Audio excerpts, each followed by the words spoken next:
জরুরি বিষয়। রাসূল বলছেন যদি তুমি অন্যায় করে পাপকে পাপ মনে না করো তাহলে মনে করবে তুমি খুবই ভেরি ডেঞ্জারাস জোন, খুবই খারাপ জায়গায় তুমি আছো।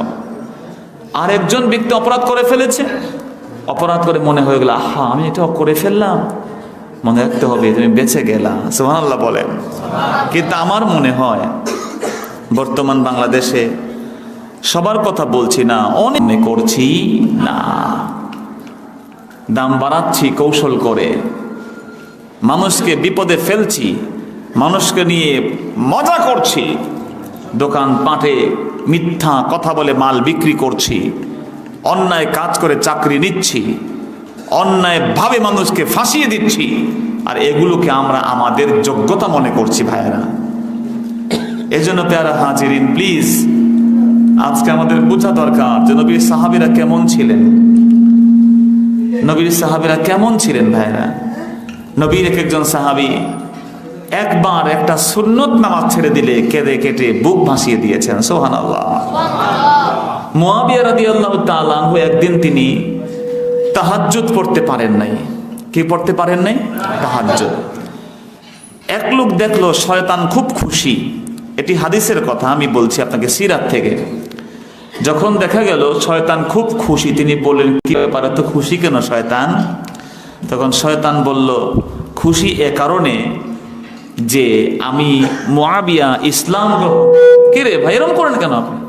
একটা লেভেলে রাখেন।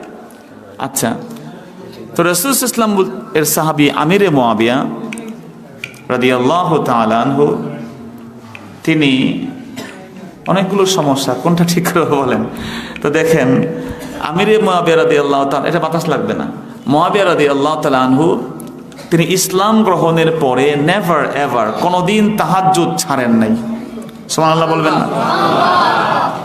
কিন্তু শয়তান বলল শোনো আজকে রাতে মুআবিয়াকে তাহাজ্জুদ পড়তে দেয় নাই, ওনারে ঘুম পাড়ায় দিয়ে, সুবহানাল্লাহ নাউজুবিল্লাহ বলবেন না? আপনারা ওয়াজ শুনছেন, এটা তো খেয়াল করতে হবে যে নাউজুবিল্লাহ কোন জায়গায় বলতে হবে। দেখেন তো শয়তান যখন বলল যে আমি ওনাকে ঘুম পাড়িয়ে দিয়েছি, তাহাজ্জুদ পড়তে পারে নাই। বন্ধুরা আমার, ঠিক সেই সময় ওই দিন রাতের বেলা ওই লোকটা আবার শয়তানকে দেখলেন, শয়তান খুব কান্নাকাটি শুরু করছে। তিনি বললেন শয়তান তুমি কাঁদো কেন? তখন সে বলল শোনো মুআবিয়া একদিন তাহাজ্জুদ পড়তে পারে নাই, একটা দিন তাহাজ্জুদ পড়তে পারে নাই, সেজন্য যেই কান্নাকাটি করছে আল্লাহ পাক গোটা জীবনের সমস্ত দিনের তাহাজ্জুদের সওয়াব মুআবিয়ার আমলনামায় দিয়ে মালামাল করে দিয়েছেন, সুবহানাল্লাহ। আরেকজন সাহাবী ছিলেন, তার নাম তামিম আদ-দারি।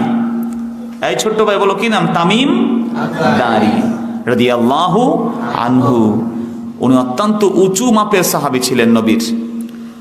তামিম দারি যিনি দাজ্জালকে দেখেছেন, দাজ্জাল কোনো মেশিন না, দাজ্জাল কোনো প্রযুক্তি নয়, দাজ্জাল কেমন তা তামিম দারি দেখেছেন। তামিম দারি বলছেন একদিন তিনি তাহাজ্জুদ পড়তে পারেন নাই, ঘুমায়া ছিলেন।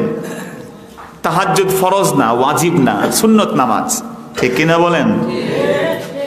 সেই তাহাজ্জুদ একদিন পড়েন নাই তামিম দারি। তিনি বলেছেন খোদার কসম কেন ঘুমিয়ে থাকলাম?